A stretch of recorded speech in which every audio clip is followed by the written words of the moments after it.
Estamos vivendo em uma época que nunca pensamos. Exatamente. Imaginamos, até nos preocupamos, que estaríamos nessa situação nos Estados Unidos, onde os judeus realmente têm que temer por suas vidas. Existem 600 organizações judaicas que conhecemos que estão combatendo o antissemitismo. E elas combateram isso? Não. E hoje estou aqui no bairro entrevistando minha amiga Tila Valek Levi, que é uma ativista incrível, educacional, política, cultural e também indicada pelo presidente para o Museu de Memória do Holocausto. Tila, você passou o verão inteiro aqui. Você está sempre fazendo coisas maravilhosas. Mas eu quero começar falando com você sobre o papel para o qual o presidente Trump te nomeou, esse Museu de Memória do Holocausto, que para mim leva ao trabalho mais amplo que precisa ser feito no combate ao antissemitismo. E eu sei que você é americana, nasceu lá. Como você vê as coisas no momento, especialmente nesse novo papel que você tem? Primeiramente, estou extremamente honrada por ter esse papel. O presidente, a única maneira de entrar neste conselho é por indicação presidencial. Então, é algo que eu nunca imaginei ou sequer sonhei. Mas alguns amigos sugeriram meu nome e eu fui escolhida. Fico feliz por você. Então, estou muito honrada por ter recebido isso. É uma responsabilidade enorme. Minha avó também é uma sobrevivente do Holocausto. Crescemos ouvindo todas as histórias dela. Eu nunca participei da Marcha dos Vivos porque ela não queria que a gente fosse. E ela está, graças a Deus, com 96 anos. E ela diz que enquanto estiver viva, não quer que nenhum dos filhos ou netos pise na Polônia. Meu marido diz a mesma coisa, aliás. Eu já fui. Ele se recusa a ir pelo mesmo motivo. Olha, eu nunca fui. E eu não sei se, daqui a 50 anos, quando ela não estiver mais por aqui, se eu iria ou não. Eu não acho que seja importante para mim ir. Não vejo necessidade de ir. Mas acho que é importante para meus filhos e para os filhos deles. Eles não cresceram ouvindo as histórias da avó. Exatamente. Então, para mim, vir de uma família onde minha avó literalmente sobreviveu como uma criança de 9 anos na floresta com os partisans até chegar a uma sala de reuniões que representa a perseverança dessa história é uma honra incrível, mas também uma enorme responsabilidade. Sim. Há pessoas incríveis neste conselho. Há líderes judeus, senadores não judeus, autoridades eleitas. Realmente é um conselho cultural enorme e diverso que discute tudo. Então, o principal objetivo do Museu do Holocausto é preservar a história dos sobreviventes e das pessoas e o acesso que temos a essas histórias. Seja por meio das informações que o exército americano reuniu quando capturou os campos ou pelos próprios sobreviventes.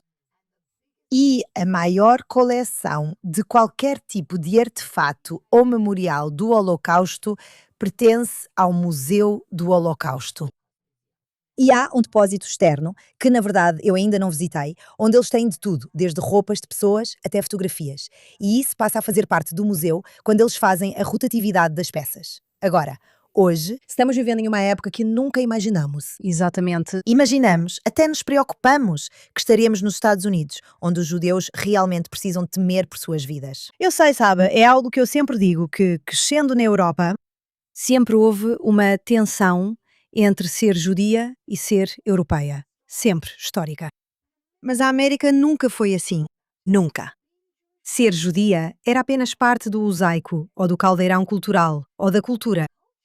Olha, eu nasci e cresci em Miami. Até hoje posso dizer que nunca sofri antissemitismo diretamente. Nunca. Mas meus filhos já passaram por isso. Onde? Não em Miami, mas quando eles viajaram para outros lugares, como Nova York. Uau! Então, é muito triste para mim que apenas 2 gerações depois já estamos onde os alemães começaram, na década de 1930. O museu leva isso muito a sério e faz um grande trabalho para combater o antissemitismo, tanto online quanto nas escolas.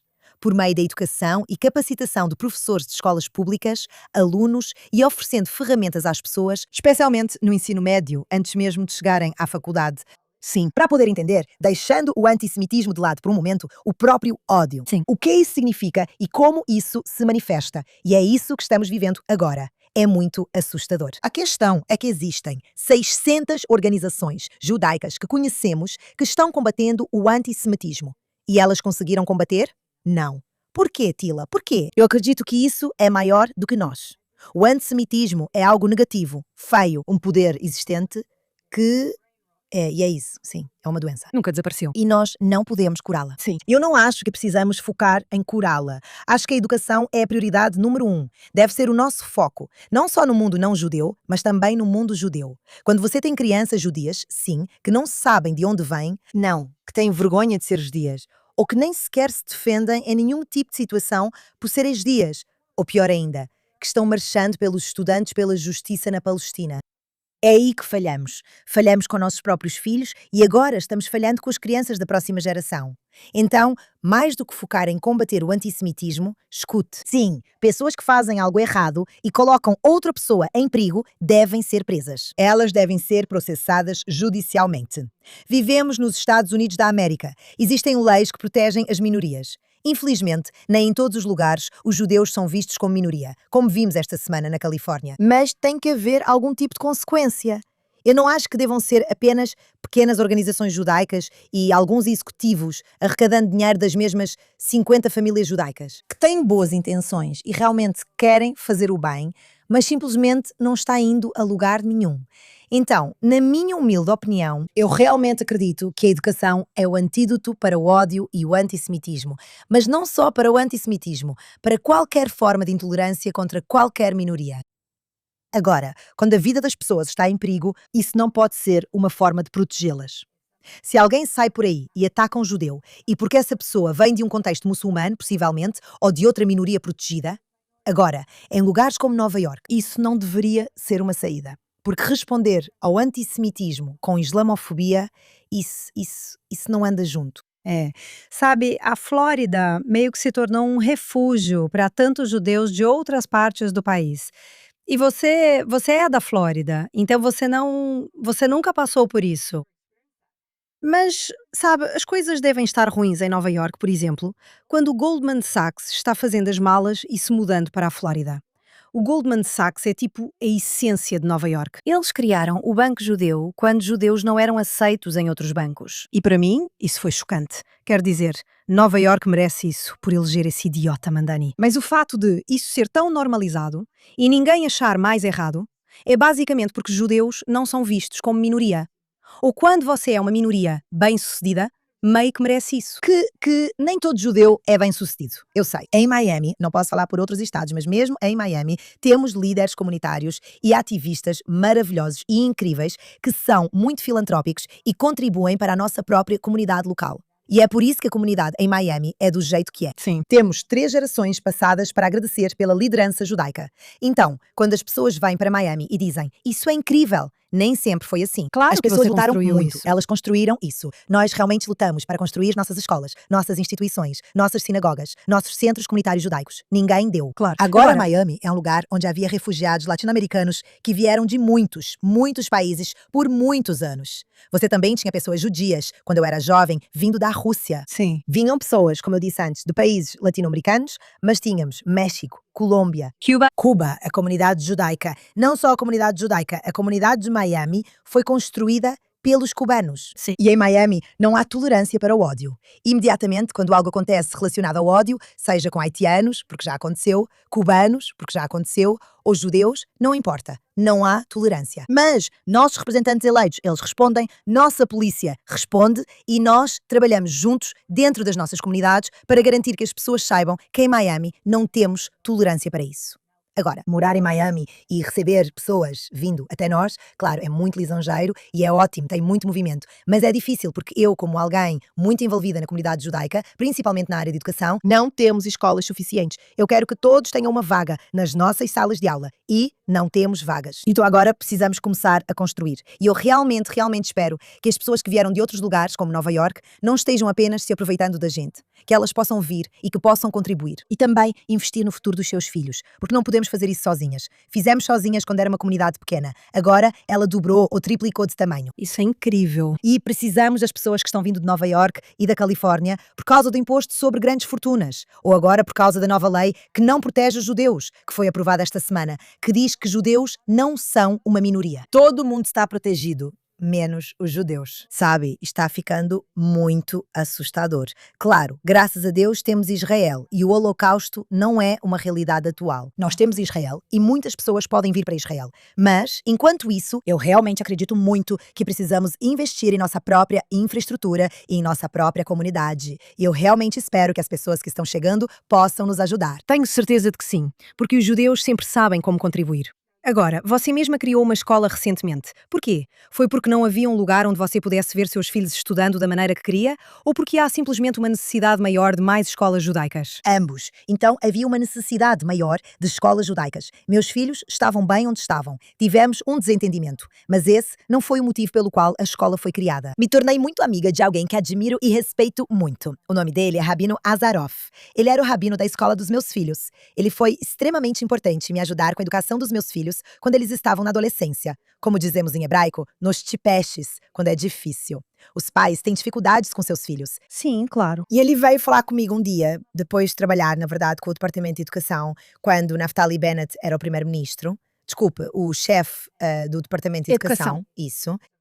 Faz muito tempo. Exatamente. E esse rabino foi contratado para trabalhar representando o governo de Israel em todas as escolas judaicas do país. Então ele pôde ver por dentro todas as escolas judaicas dos Estados Unidos durante um ano e percebeu o que todos estavam fazendo de errado de diferentes maneiras. Ele me ligou e disse: escuta, vamos começar uma nova escola. Vamos fazer tudo diferente. E quando criarmos uma nova escola, eu vou ser o rabino, você vai ser a presidente da escola, presidente fundadora do conselho. E foi isso que fizemos. E tudo começou realmente como um sonho. Mas como dizemos em Israel, in tirtzu ein tzo agadah, certo? E nós queríamos criar a melhor escola sionista, religiosa, ortodoxa, moderna, onde, claro, a parte académica estava em primeiro plano, mas ensino de ponta, aprendizagem experiencial, estágios, experiências práticas externas, mentorias, não apenas sentar em uma sala de aula e repetir informações. Sim. E nós criamos uma escola de ensino médio que não existia, com Israel na linha de frente. Incrível. Ser americanos orgulhosos, ser judeus orgulhosos é fundamental na nossa escola. E não é uma contradição, de forma alguma. Pelo contrário, é uma parceria linda. E nossos filhos estão aprendendo educação cívica. E porque a América é importante. E eles estão aprendendo sobre Israel. E porque Israel é importante. E eu realmente dou uma aula sobre a história do Estado de Israel, que não só na minha escola, mas em qualquer escola que eu já estive, ou mesmo quando estou com adolescentes em Israel, eu pergunto primeiro, quem foi Ben Gurion? E você ficaria chocada com quantos jovens respondem. O cara que construiu o aeroporto em Israel e na América. E isso, de novo, é mais uma camada de onde estamos falhando e precisamos fazer melhor. Bem, até mesmo em Israel, eu nunca vou esquecer que no sistema escolar secular deste país, eles ensinam muito pouco sobre judaísmo, o que é uma pena. E eles perguntam para as crianças, o que é Shema Israel? E elas respondem, uma música da Sarit Abad. Sério? É, elas estão certas. É, está certo. De onde veio isso? De onde veio isso, exatamente? Bem, isso é incrivelmente admirável. Mas uma das coisas que as pessoas sempre dizem, e é por isso que criticam as organizações judaicas tradicionais, é que obter uma educação judaica nos Estados Unidos é simplesmente proibitivamente caro. O que pode ser feito sobre isso? Por que não é mais acessível? Por quê? Quero dizer, eu sei que agora há um grande movimento. E acho que, se não estou enganada, as instituições nacionais disseram que precisamos expandir a educação judaica nos Estados Unidos. E parte do motivo pelo qual esses jovens são doutrinados na faculdade é porque eles não sabem nada sobre sua própria herança. O que poderíamos fazer? Ou o que precisa ser feito para que isso seja acessível? Essa é uma pergunta muito delicada, mas eu vou responder porque realmente não vou mais pedir desculpas por pessoas que fizeram coisas erradas por tantos anos. Primeiramente, só quero dizer que as organizações tradicionais são maravilhosas por existirem, que elas existem, que as pessoas doam, porque pessoas que geralmente não doavam para instituições judaicas passaram a doar através das organizações tradicionais, o que é extremamente importante. Mas sim, é caro demais dar uma educação judaica adequada a mais de 2 ou 3 filhos. Qualquer coisa certa. Então nós incentivamos os judeus a terem muitos bebês judeus. Eu mesma tenho 6 e digo que não é suficiente. Eu gostaria de ter mais. Nossa, você é mais corajosa do que eu. Eu só tenho 4. Mas se você tem 4 filhos, isso é como pagar uma hipoteca Claro que- nos Estados Unidos. E não é culpa das escolas. Temos o dobro de professores do que precisamos porque temos um currículo duplo. Exatamente. Nós não podemos ser uma escola só para crianças ricas. Então, você precisa aceitar crianças que não podem pagar e oferecer bolsas de estudo. Bolsa de estudo, sim, não é baseada em mérito, é baseada na comunidade. Se você faz parte da comunidade, queremos ajudar você a vir para a nossa escola. Agora, eu acho que o problema realmente está nas organizações tradicionais. Em primeiro lugar, por causa da burocracia, como acontece em muitas grandes instituições, mas também os doadores precisavam fazer perguntas e não fizeram. Era muito fácil escrever seu cheque de $365, que é $1 por dia para a sua federação local. E pronto, certo, né? E aí você pode seguir com a sua vida. É como se fosse o seu imposto judaico. Isso não é suficiente, você precisa fazer perguntas. E precisa saber para onde o seu dinheiro está indo, como ele está sendo gasto. E eu acho que é responsabilidade dos doadores fazer esse tipo de pergunta, não só às federações e à Federação das Escolas Judaicas, mas para qualquer lugar onde as pessoas estejam doando dinheiro. Você precisa doar, claro. Eu sou incrivelmente grata por pessoas que têm um bom coração e são generosas. Mas doar sem fazer perguntas, na verdade, você está colocando seu dinheiro em risco de acabar nos lugares errados. Não estou dizendo que o dinheiro foi mal utilizado por nenhuma organização tradicional, mas o que eu estou dizendo é que talvez, se tivéssemos um pouco menos de custos administrativos, ou dessemos um pouco menos de prioridade para imóveis, ou não pagássemos para as pessoas viajarem. Sim. Que são coisas que todos os executivos fazem, e eu entendo. Se você é mais velho e está viajando, você quer estar confortável, mas isso precisa ser mais transparente. E a transparência nas organizações tradicionais, eu acho que agora, por causa das redes sociais, isso se tornou uma prioridade. Sim, e as coisas estão mudando. Mas eu posso te contar o que aconteceu na Flórida. E na Flórida, a comunidade judaica garantiu que, ao darmos aos nossos representantes eleitos o apoio de que precisam, seja apoio financeiro ou até mesmo apenas apoio moral das nossas comunidades, nós falamos sobre o que era importante para nós. E parte disso era o sistema de vouchers. Sim, a Flórida foi o primeiro estado sob o comando do governador DeSantis, que atualmente é nosso governador e ele é incrível. Sim, ele é amigo de Israel, mas esqueça Israel, ele apoia a liberdade de escolha escolar. Sim. E para estudantes judeus, cristãos ou muçulmanos, se me permite dizer, o que às vezes também é um pouco problemático porque o que estão ensinando nas escolas. Então, novamente, isso cabe ao governo dos Estados Unidos decidir, não apenas dar o dinheiro, mas ver para onde esse dinheiro está indo. Por muitos anos, nós fizemos lobby por isso. Temos uma organização em Miami chamada Teach Florida, e eles fizeram lobby por muitos anos. O que é um sistema de voucher? Você recebe um voucher do governo e pode usá-lo em qualquer escola que quiser? Sim, mas eu não recebo o dinheiro. O jeito que funciona é se eu me inscrever. Sim. Eu informo para eles em qual escola meus filhos estudam e eles pagam a escola. Mas primeiro, eles avaliam a escola e garantem que ela cumpra certos padrões do Departamento de Educação. Mas não pode ser o valor total da mensalidade, obviamente. Não. Então eles nos dão $8.000 por criança, que é o custo de um aluno na escola pública. Mas, novamente, os judeus têm o dobro. Da educação Sim, a educação judaica. Pelo menos isso ameniza alguns desses custos. Sim, ameniza, mas não resolve nada. Certo. Mas definitivamente ajuda a aliviar o problema. E se havia pessoas em dúvida sobre que tipo de educação dariam aos seus filhos, isso ajuda a tomar essa decisão. Porque se você está decidindo entre uma viagem em família ou uma escola judaica e recebe a ajuda do governo, você vai conseguir os dois. Agora, se você não consegue decidir por nenhum dos dois e não está fazendo uma viagem em família e também não pode pagar pela escola, isso fica a cargo da comunidade judaica. Sim. Quer dizer, Chai Shikli, o ministro da diáspora, ele acabou de aprovar milhões de dólares, dezenas de milhões de dólares, para serem investidos na educação judaica. Pelo que eu entendi, isso vai passar pelas federações judaicas locais. Mas as federações judaicas também podem ser problemáticas, porque se elas têm uma agenda e se são liberais e se são progressistas e não querem repassar para escolas ortodoxas ou não querem, às vezes nós somos nossos próprios piores inimigos, então eu incentivo o governo israelense agora, sob o comando do ministro Shikli, mas eventualmente sob qualquer liderança, que quando vocês estiverem destinando seus recursos, certifiquem-se de para onde eles estão indo. Sigam o dinheiro nos dois sentidos, tanto da filantropia. Por favor, certifiquem-se de que não seja uma educação anti-Israel, especialmente com o governo israelense pagando por isso. Sim, mas em Nova Iorque há judeus muito liberais que por acaso são anti-Israel e a Federação Judaica de Nova Iorque doou $1 milhão para as crianças de Gaza no início da guerra. Agora, eu não sou contra ninguém, mas eu, em primeiro lugar, me preocupo com os meus. Até que cada judeu tenha sido ajudado e recebido o que precisa depois de 7 de outubro, eu não vejo necessidade de ajudar as crianças de Gaza. Já existem organizações suficientes por aí, começando pela Cruz Vermelha, junto com os outros 55 países muçulmanos que podem ajudar. Eu não sou contra isso. Ajudem todas as crianças que precisam, mas o povo judeu precisa primeiro cuidar dos seus. E essa é a minha opinião.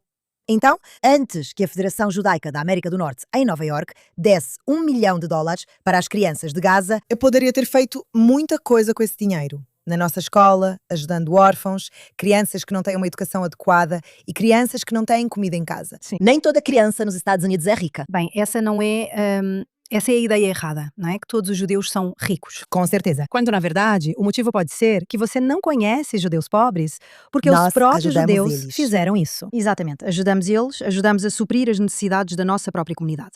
E nós sim precisamos de assistência do governo, mas deveríamos ter esse direito, porque pagamos nossos impostos e seguimos as leis. Somos cidadãs e deveríamos poder receber os mesmos benefícios garantidos que todo mundo no nosso estado e no nosso país. Então, um sistema de vouchers não é caridade, mas se alguém tem esses $8.000 extras para doar e pode ajudar outra criança na escola, o que realmente acontece porque temos alguns pais muito generosos. Novamente, eu vejo isso só pela minha escola, que tem 200 alunos, onde eu participo. Mas está representado. Então, imagine só, né? Se cada pessoa ajudasse os seus, seja lá o que isso significasse para ela, seja a escola, a comunidade, a sinagoga, os vizinhos, os familiares. Dentro de uma família, você pode ver que um irmão consegue pagar para 10 crianças irem à escola e outro irmão consegue pagar para 2. Sim. Então, quando vocês se ajudam, e eu acho que muitas pessoas judias na comunidade realmente se ajudam, Sim. e quando vocês se ajudam, vocês colocam a sua comunidade em uma situação muito melhor.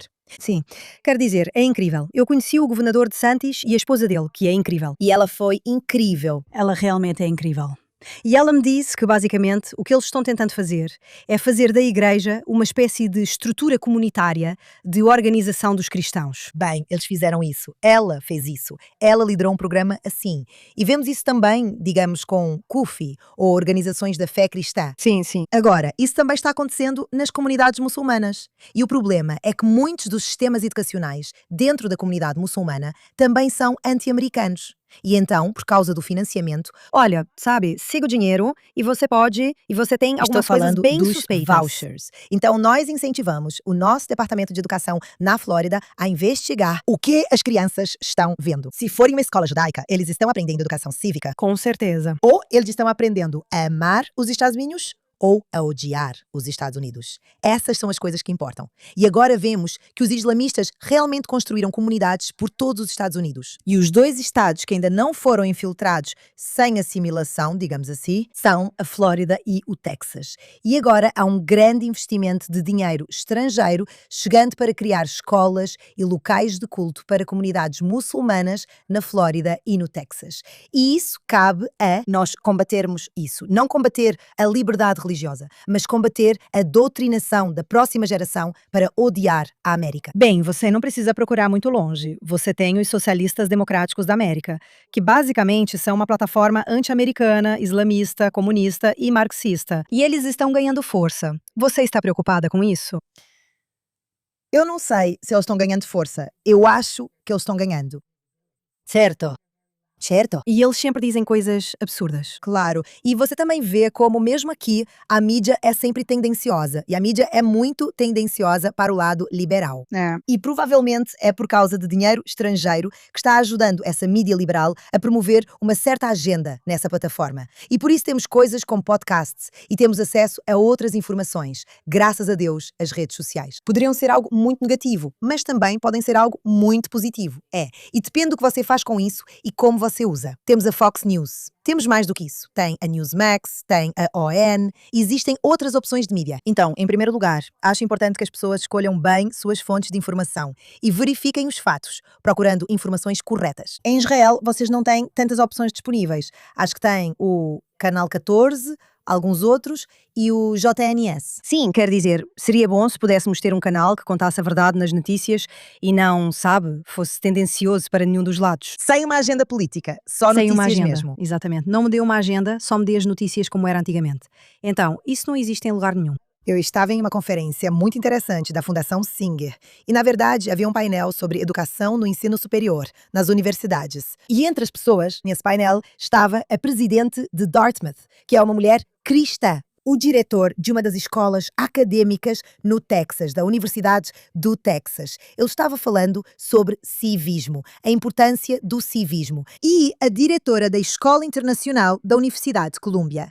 Agora, foi super interessante ver como isso aconteceu, mas imediatamente, quando a diretora da Escola Internacional da Universidade de Colômbia começou a falar, e ela foi a primeira, como uma mulher liberal israelense, ela estava se desculpando e culpando a vítima, e dizendo que precisamos fazer um trabalho melhor, educando os outros e o mundo sobre Israel e o povo judeu. Sim. Então isso é a mentalidade de culpar a vítima. Nós sempre fizemos isso. É um grande erro. E infelizmente esse é o judeu liberal de Nova York. Sim. Cheia de desculpas. Essa era ela. A que era do Texas estava falando sobre ensinar os alunos a amar os Estados Unidos. E é assim que eles controlam o ódio no campus deles. E a de Dartmouth disse, espera um segundo, vocês entenderam errado. Nós temos tolerância zero ao ódio. Na nossa escola, as pessoas vêm aqui para estudar. Qualquer pessoa que esteja promovendo uma agenda política não é bem-vinda aqui. Seja um professor, uma diretora, uma aluna, qualquer pessoa que venha aqui para promover uma agenda política é expulsa imediatamente. Não nos importamos com estabilidade no cargo. Não nos importamos com nada disso. E sabe por que eles não tiveram acampamentos? Porque as pessoas foram. E sabe porque eles não têm ódio? espaço? Foram demitidos. Exatamente, com certeza. E essa era uma mulher cristã, não judia. Não, claro, porque infelizmente, especialmente acadêmicos israelenses muito de esquerda, eu falo muito sobre isso no podcast, infelizmente, eles estão fazendo um trabalho melhor do que qualquer antissemita no mundo. E é por isso que eu, cofundei o Campus Israel para tentar trazer mais jovens para virem estudar aqui em Israel. Existem tantas oportunidades e para desenvolver duplas graduações e fazer tudo o que pudermos para tentar trazer os jovens para cá, para que não precisem pagar essas quantias proibitivas nas faculdades que depois os doutrinam. É tudo o que você sempre pensou. Eu dou. Exatamente. Você está pagando uma quantia exorbitante de dinheiro para alguém doutrinar seu filho a te odiar e odiar o seu próprio povo. Ou para ser um completo excluído e um fracasso no meio em que vivem, exceto viver com medo. O que então os destrói como indivíduos. Exatamente. E eu digo que o Goldman Sachs foi criado quando judeus não eram permitidos nos bancos tradicionais dos WASPs. Eles construíram o Goldman Sachs. Então agora os judeus estão sendo maltratados em diferentes campi universitários. Então vamos vir para cá e economizar muito dinheiro. Eu adoro essa ideia e acho que isso seria incrível seria maravilhoso para qualquer pessoa que acredita nesses valores judaico-cristãos. E pensamento crítico. Pensamento crítico, civilização ocidental, todas as pautas que a esquerda está tentando destruir. Precisamos fortalecer isso de todas as formas possíveis. E a verdade é que eu sempre digo, apenas venha para Israel. Exatamente. Você mesma. E se depois de você vir aqui ainda tiver todos os preconceitos, as ideias pré-concebidas que viu na TV, eu te perdoo. Mas se você não vier aqui e não experimentar o que está acontecendo aqui em primeira mão, as pessoas não fazem ideia. Então, não, eu não tenho. Organizações como a Birthright ou até mesmo a Horizons do outro lado estão fazendo coisas incríveis para criar e construir pontes. Não tem nada a ver com ser judia. Sim, eu quero dizer, eu concordo completamente. Acho que todo mundo deveria vir aqui. Acho que no momento em que você anda por aqui... Sabe, eu sempre falo sobre esse grupo da África do Sul que veio aqui procurando apartheid por uma semana inteira. E o único lugar onde eles encontraram foi em Ramallah, onde eles não podiam entrar. Bem, além do fato de que judias não são permitidas, esse era um grupo misto de parlamentares negras e brancas. E as negras foram tratadas terrivelmente pelos racistas da autoridade palestina. Então, até você realmente vivenciar, e aí as judias estavam abraçando e beijando elas, e elas não conseguiam entender como tudo o que tinham ouvido era o oposto. Diziam que as judias eram as colonizadoras brancas e as palestinas eram as vítimas. Elas foram para Ramallah e nem sequer apertaram a mão das parlamentares negras. E aqui, todo mundo está abraçando e beijando elas. E nós temos judias de todas as cores. Então elas não conseguiam, não fazia sentido para elas. Mas você está 100% certa. Você só precisa vir aqui, andar um pouco e ver o que realmente está acontecendo. E se você não pode, então você realmente precisa. Porque a verdade importa. Eu ainda acredito que se continuarmos falando a verdade, assim como você pode perpetuar uma mentira, você pode perpetuar a verdade. Eu concordo completamente com você, Tila. Você é uma ativista incrível em tantos lugares diferentes. Nós nem falamos sobre o seu outro projeto, que é Judeia e Samaria. Mas na próxima vez, obrigada por tudo que você faz e por ser uma embaixadora tão incrível para o povo judeu. Obrigada, Clara. E você sabe, eu não preciso dizer que eu volto. Eu te admiro há muitos, muitos anos. E agora te chamar de amiga é incrível. Mas participar do seu programa é ainda mais. Nível. Bem, claro. E eu não vou dizer para voltar porque você está aqui na maior parte do tempo. Então, obrigada. Eu estou aqui e ali. Mas quando estou aqui, fico feliz em vir. Obrigada. Volte sempre. Obrigada.